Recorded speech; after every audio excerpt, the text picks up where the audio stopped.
10ാം class വിദ്യാർത്ഥിനിയുടെ വീട്ടിലെ car കത്തിച്ച സംഭവത്തിൽ സഹപാഠിയും മാതാവും അറസ്റ്റിൽ.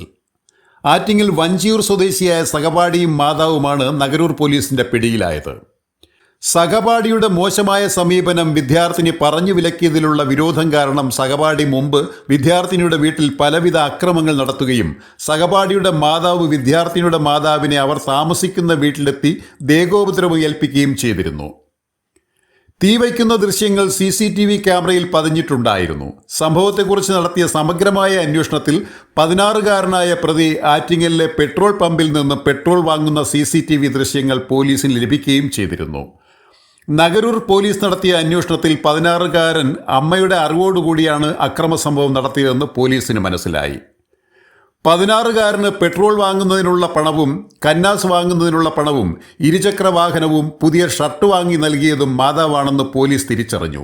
തുടർന്നുള്ള ചോദ്യം ചെയ്യലിൽ മാതാവ് കുറ്റസമ്മതം നടത്തുകയും ചെയ്തിരുന്നു. കഴിഞ്ഞ നവംബർ 11-ാം തീയതി അർദ്ധരാത്രി സമയത്ത് 5 ലിറ്റർ കന്നാസിൽ നിറയെ പെട്രോളുമായി മാതാവിൻ്റെ നിർദ്ദേശപ്രകാരം അവരുടെ തന്നെ സ്കൂട്ടറിൽ സഹപാഠി വിദ്യാർത്ഥിനിയുടെ വീട്ടിലെത്തി പോർച്ചിൽ കിടന്ന 16 ലക്ഷം രൂപ വിലയുള്ള കാർ പെട്രോൾ ഒഴിച്ച് തീ കത്തിക്കുകയായിരുന്നു. സംഭവം കണ്ട് തീയണയ്ക്കാൻ ശ്രമിച്ച വിദ്യാർത്ഥിനിയുടെ പിതാവിന് കാലിൽ സാരമായി പൊള്ളലേൽക്കുകയും പുക ശ്വസിച്ച് പെൺകുട്ടി അബോധാവസ്ഥയിലാവുകയും തീ പടർന്ന് വീടിന് വലിയ നാശം സംഭവിക്കുകയും ചെയ്തിരുന്നു. സമീപ പ്രദേശങ്ങളിലെ നിരവധി CCTV ദൃശ്യങ്ങൾ പരിശോധിച്ച് അന്വേഷണം നടത്തിയാണ് പോലീസ് പ്രതിയിലേക്ക് എത്തിയത്. ആറ്റിങ്ങൽ DYSP മഞ്ജുലാലിന്റെ നിർദ്ദേശപ്രകാരം നഗരൂർ SHO അജയന്റെ നേതൃത്വത്തിൽ അറസ്റ്റ് ചെയ്ത സഹപാഠിയെ ജുവനൈൽ കോടതിയിലും മാതാവിനെ ആറ്റിങ്ങൽ 1ാം ക്ലാസ് കോടതിയിലും ഹാജരാക്കി. പ്രതിയെ കോടതി 14 ദിവസത്തേക്ക് റിമാൻഡ് ചെയ്തു.